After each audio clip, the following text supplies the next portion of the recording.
Estamos de vuelta con Rodrigo, que ha sido muy interesante la conversación y le dejamos planteada una pregunta enorme y ahora vamos a darle la oportunidad de que nos cuente todo lo que piensa al respecto y además vamos a hablar de algunos otros temas que le interesa mucho mencionar.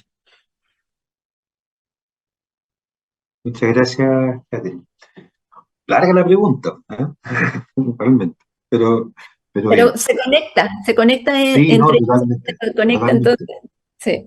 Totalmente. Mira, sí, hay dificultad de construir en determinadas zonas, de construir líneas y de operarlas. Son ambas cosas. ¿Ya?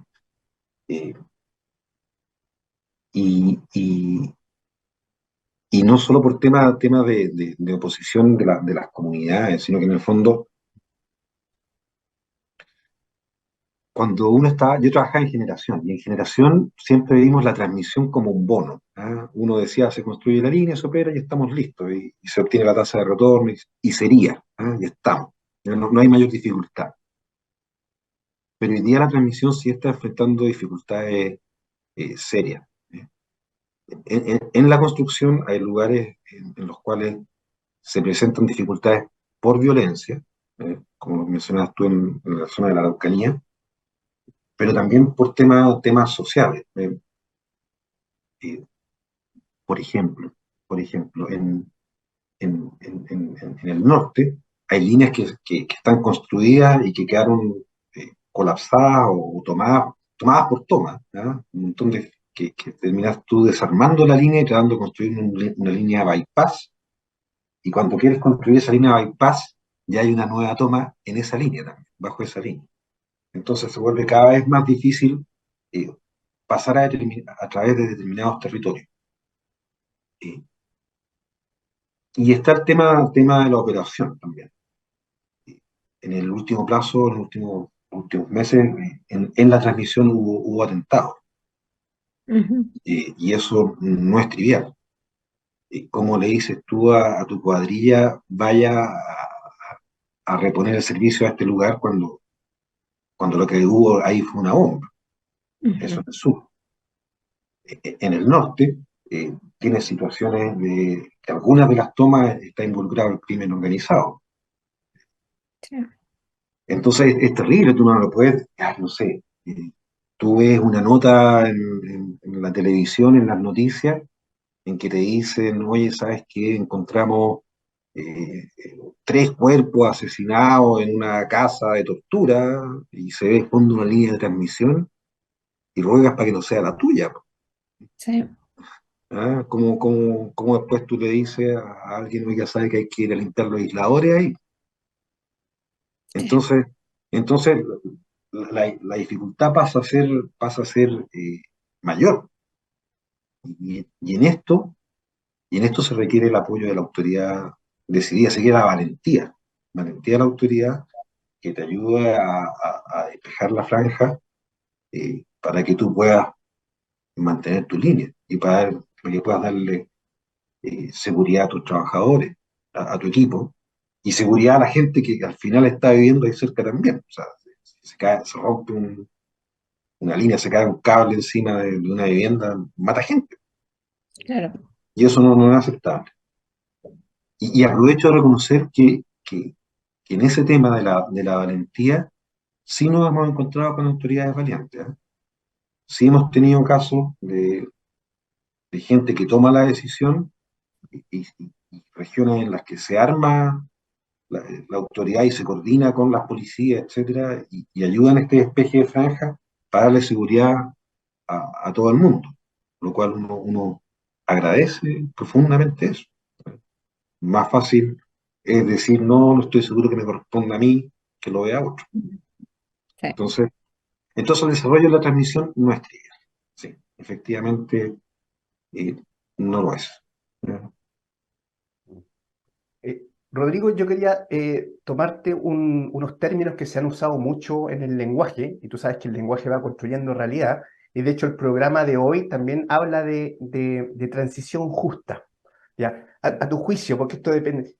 ¿Qué entiendes tú, digamos, con justa, ¿ya? Porque es un concepto bien amplio, un poco manoseado en algunos casos, digamos, pero a tu juicio, ¿de qué trata la transición justa? Mira, lo voy a comentar y te lo voy a mezclar con el de pobreza energética. Voy a mezclar ambos conceptos que me parece que son tremendamente relevantes. La transición justa partió con un poco la idea de la descarbonización y de pasar de una matriz de energía que incluía fósiles preponderantemente a una matriz más limpia, con el objeto de ayudar al planeta, básicamente, a reducir emisiones de CO2. Ahí partió. Ahí partió con el objetivo no declarado de hacerlo a costo cero, digamos, ¿eh? Eh, o sin mayor impacto, y con la idea de ir reduciendo los impactos a niveles comunitarios, a niveles comunitarios. Eso desde el punto de vista de la generación es eliminar las zonas de sacrificio, ¿sí? Eliminar, no sé, Puchuncaví, Quinteros, toda esa zona que sufre mucho, ¿no? Pero también implica para nosotros, los transmisores, un desafío eh, que no es menor. Eh, si te ganaste una licitación y vas a construir una subestación en algún lugar, la pregunta que uno se tiene que hacer es, ¿cómo construyo esa subestación para que si yo viviese ahí mismo, frente a la subestación, esté contento? ¿Eh? Esté feliz con la llegada de esta subestación y de estas líneas que se van a conectar acá. Y ese es el trabajo y ese es el desafío que uno tiene. Quizá uno dice, oye, esto es imposible. Donde había un campo, ahora hay líneas, ¿cierto? Ujú. Pero quizás no es imposible. ¿Ya? Quizás sí se puede hacer y se puede hacer bien. Ese es nuestro desafío. A eso estamos llamados, a hacerlo como si yo viviese ahí. Como si yo cada vez que salga de mi casa veo, veo la subestación, ¿no? O me acompaña la línea, ¿no? Ese es nuestro desafío y ahí está el tema de la justicia, ¿no? Fíjate que hay algo interesante porque ya no es mínimo costo. Eso tiene un costo, por supuesto. ¿Ah? Eh, y en las licitaciones uno sí gana por precio. Entonces el desafío se vuelve mayor para uno, ¿no? Tratar de cumplir con esa misión autoimpuesta, de hacerlo de un modo que sea lo mejor para la comunidad en la que te insertas, ¿cierto? Eh, y hay un desafío para la autoridad eh, en el sentido de cómo hacemos que eh, ese impacto también quede internalizado en la oferta que se gana, que gana la licitación. No es trivial.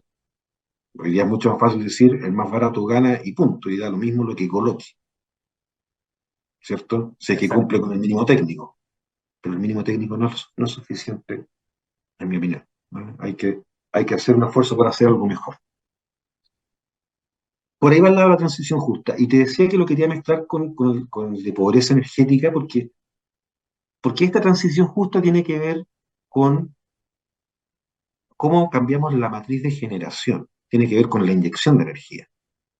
Pero la pobreza energética tiene que ver con el consumo de energía. Es la otra punta de la línea. ¿Mm?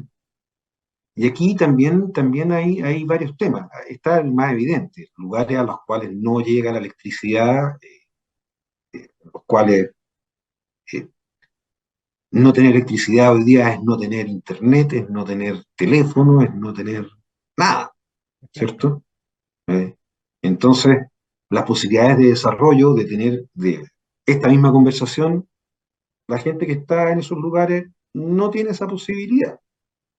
Es pobre en ese sentido. Eh, no puede estudiar tampoco por Zoom ni nada de eso. Limita mucho sus posibilidades de desarrollo. Entonces hay que llegar a esos lugares. Pero después tienes lugares en los cuales eh, la pobreza energética se manifiesta de otro modo, con la matriz de consumo. Piensa en el sur. La gente que vive en el sur está condenada a usar leña, porque es mucho más barata, es un poco romántica, a mí me encanta el concepto de la leña, pero tiene ciudades contaminadísimas. Y tú dices, qué raro tener lugares como Coyhaique u Osorno con Yo una vivo en contaminación, Osorno. pero tú vives, no sé, mira, Yo soy la niña símbolo de lo que estás diciendo, porque vivo en Osorno, que está súper contaminado, y también el tema del acceso, la electricidad. eh, Mi familia tiene campo en un sector muy rural, y claro, ahí se ve afectado todo lo que tú dices. Y quiero aprovechar de comentarte algo muy pequeño, que en los sistemas medianos y aislados se instalaron estas soluciones de paneles con batería, especialmente en Hornopirén. Y resulta que yo hablaba con parte de la municipalidad la otra vez y me decía que la gente le decía que estaban malo, que no funcionaban.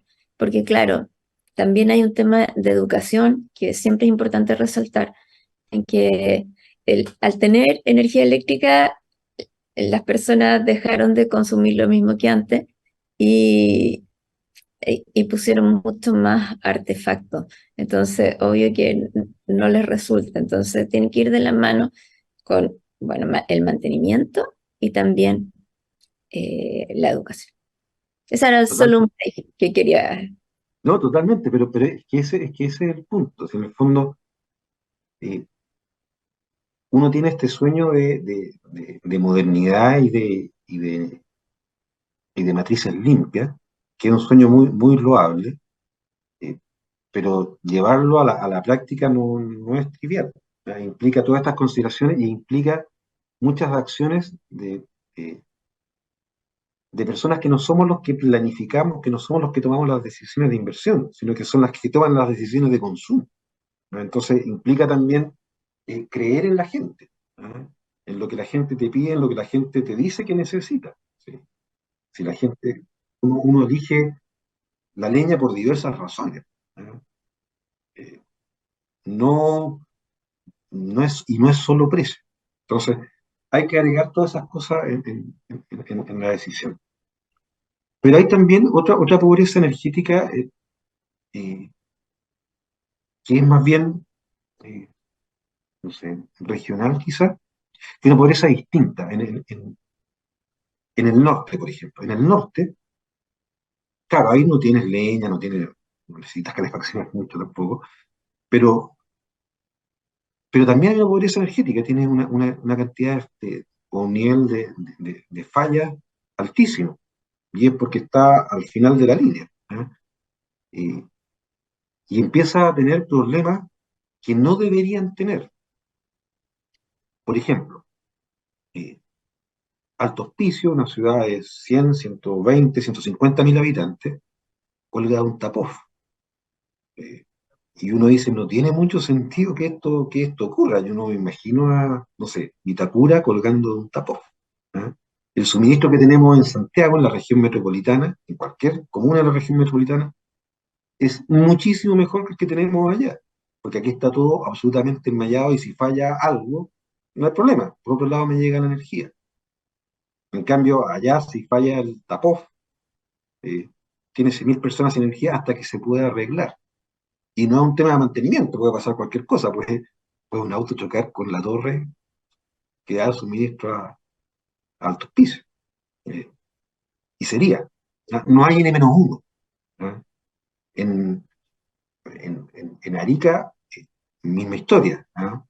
Está al final de la línea, tiene unos problemas de sobrevoltaje grandísimos, y ese sobrevoltaje llega a un transformador que es el transformador, ¿no? Que da suministro a toda Arica. Si pasa algo ahí, adiós Arica. Eh, y no puede ser que algo tan sencillo como cumplir con el N-1 como criterio, que está en la ley, que está en todos lados, eh, sea el problema. No tiene ningún sentido. ¿Por qué Eh, ¿Por qué permitir este subsidio inverso que es tan extraño? Si uno lo piensa, la transmisión, todos pagamos el mismo cargo único de transmisión, pero la calidad del servicio de transmisión que obtenemos en la capital versus las regiones es distinta. ¿Por qué las regiones van a pagar lo mismo por algo que es menos? Al final, lo que hacen es que tenemos las regiones subsidiando a la capital. Tenemos la gente que vive en Alto Hospicio subsidiando a la gente que vive en Providencia. Es raro, Sí, es y es lo que raro. tenemos hoy día. Mm, mm. Entonces, si lo ve así, si lo ve así, el tema de la pobreza energética es un problema que tiene solución relativamente fácil. Es cosa de incluir en el decreto las obras para cumplir con el N-1, para que la calidad de suministro, para la calidad de servicio sea la misma en regiones que en la capital. No cuesta nada. ¿Cuánto va a subir la cuenta de la luz? Poquísimo. Todas estas son obras zonales, ¿no? Son pequeñas líneas de 5 kilómetros, 10 kilómetros, son, oye, extiende una barra, secciona este tapón. No es mayor dificultad, ¿no? Es coloca el segundo circuito en las torres que están hechas por un segundo circuito y punto. Sube Rodrigo, y te menos iba que a lo que subiría preguntar, con los ingresos tarifarios. sí, ¿No? disculpa, ¿y eso está asociado a la pobreza energética que tú hablas en particular en el norte? ¿Está asociado principalmente a transmisión o también tiene algo de distribución? Debe tener algo de distribución, pero no lo sé. Entonces no podría afirmarlo con fuerza.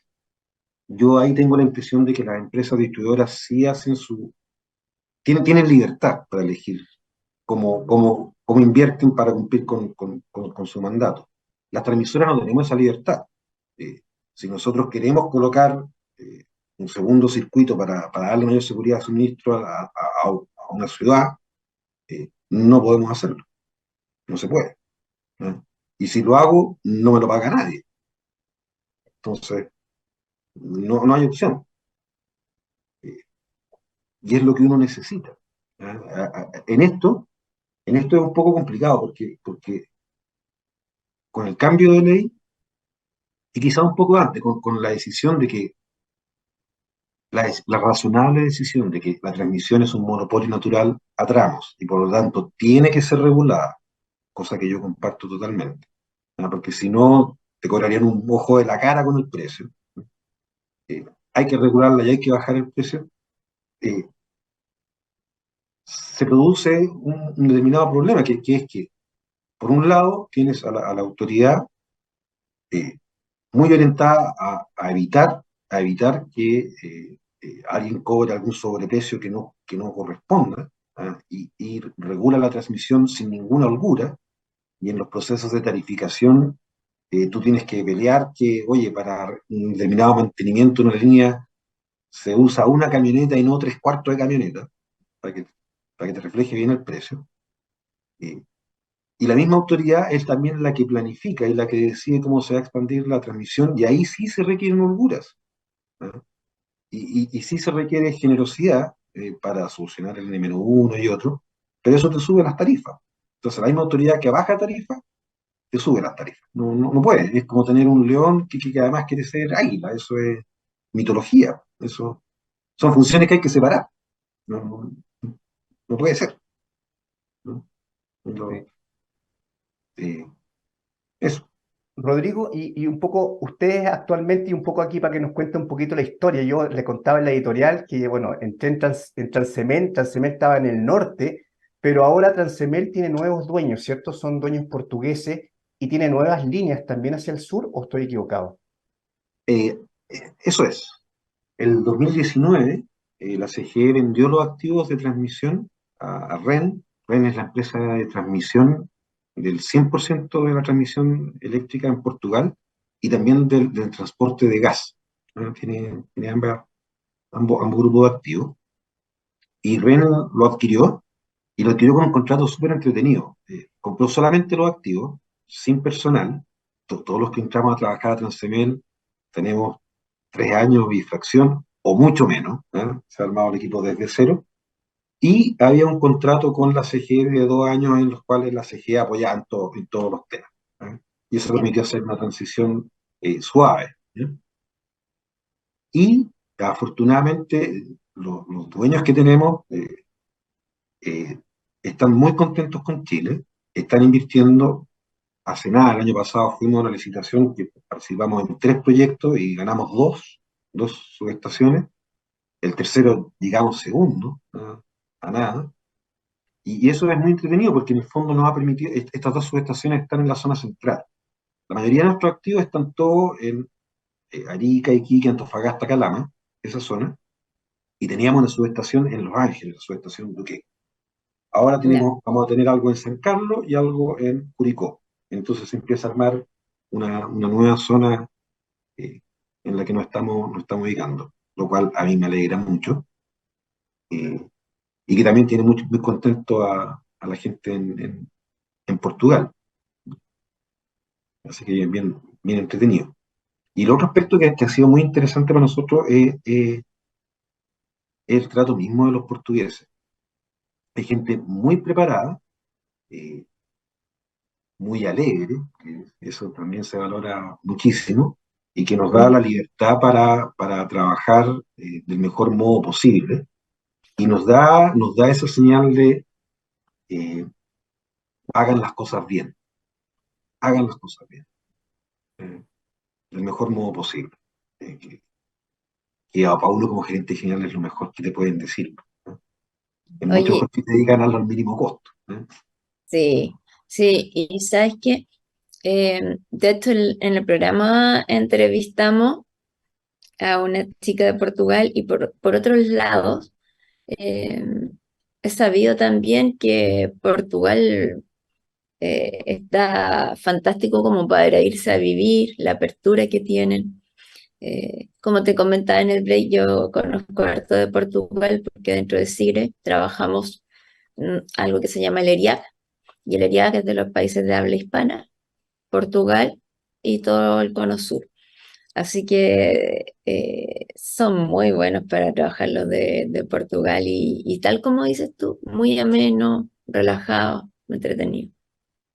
Así es, así es. Bueno, Ren está en Sigre, participa activamente. Nosotros mismos estamos entrando ahora, así que felices. ¿No? Sí, tuvimos ahí Fantástico. una entrevista muy buena ahí con Andrea Rojas de la Cámara Chilena Sí, perfecto. Chilena Portugal, así que nos habló un poco ahí de los desafíos y un poco qué nos une también a Chile con Portugal, ¿ya? Y lo bueno que está haciendo Portugal en todos estos desafíos de inversión y cómo ven, afortunadamente, a Chile, digamos, como un polo de desarrollo importante y eso se agradece. Así es, así es. Así que estamos muy contentos trabajando con ellos. Oye, la mayoría son hinchas del Benfica, a todo esto. ¿Eh? ¿De quién, Así que perdón?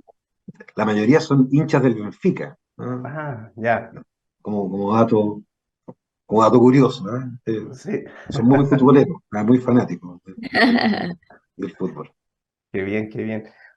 Rodrigo, yo también quería aprovechar un poco volviendo, ya en estos nos quedan 4 minutos, en los últimos 4 minutos finales del programa, ver si algunas medidas, si bien se habla mucho de transmisión de largo plazo, Javier Tapia nos ha dicho ya estamos atrasados para la próxima década, o sea, si partimos ahora ya no llegamos, ¿ya?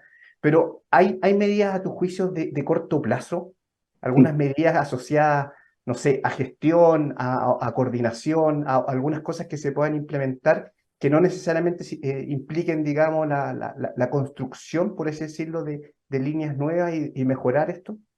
sí, yo diría que hay medidas administrativas que se pueden tomar rápidamente. Y algunas sí implican construcción, pero, por ejemplo, las medidas asociadas a resolver el N-1 es administrativa, no necesita una ley. Necesitas colocarla en el plan de obra y punto. Y eso va a mejorar mucho la calidad de vida de millones de chilenos. Eso es inmediato, es una solución rápida. Y dentro de las que no implican construcción, yo te diría que hay algunas áreas de la autoridad de administración pública que requieren ser reforzadas de algún modo, porque son las que te demoran más. Por ejemplo, el Consejo de Monumentos Nacionales necesita más gente, definitivamente, ¿cierto? Se necesita que se dé prioridad también a las inversiones según su tamaño. Eso también es absolutamente necesario. eh, y te diría que va por ese lado. Dentro de los cambios que vienen a futuro, el 102 es una buena opción. El pasar las horas de ampliación a las transmisoras, devolverlas acá, también es una buena idea. ¿No? Son dos cosas que van a mejorar mucho la inversión. Perfecto, perfecto. No, muchas gracias, Katy. No sé si hay alguna otra pregunta ya para terminar. Quedan 2 minutos. O sea, creo que Rodrigo lo ha mencionado todo lo importante y, y pucha, hay que ver cómo continúa el próximo capítulo en vivo de la transición energética y bueno, y quiero dejar algo planteado como para que lo veamos más adelante. Teníamos también un proyecto de ley de cuotas que está entiendo, en segundo trámite en el Senado. ¿Alguien ha sabido de eso? No, por mi lado no. El CRI, ¿no? Muy bien. Sí, hace rato que le estoy dando vuelta a saber en qué está, pero parece que, no sé. Les contaré la otra semana, voy a averiguar. Perfecto. Gracias. Sí. Oye, Rodrigo, ya estamos terminando. Muchas gracias por haber compartido, por habernos contado, digamos, de la visión tuya y de Transemel, ya también de los nuevos dueños portugueses, saber un poquito más de ellos y agradecerte haber compartido con todos nosotros y con la audiencia que nos ve ahora en vivo y también que no se olviden que también estamos después, quedan todos los podcasts en YouTube, en Spotify, en todos los medios de las redes sociales. Ujú. No, por mi parte también muy agradecido por la invitación, muy amena la conversación, Alexis, Catherine, y también muy agradecido de la gestión tras bambalinas de Constanza, ¿no? Que nos ha ayudado con todo el tema de dirección y coordinación. Muchas gracias. Sí, la Connie es maravillosa, así que un abrazo grande para ella. Sí, así es, nuestra radio operadora. Muchas gracias, amigo y amiga, y nos vemos el próximo martes. Muchas gracias. Gracias, que estén bien, nos vemos. Chao.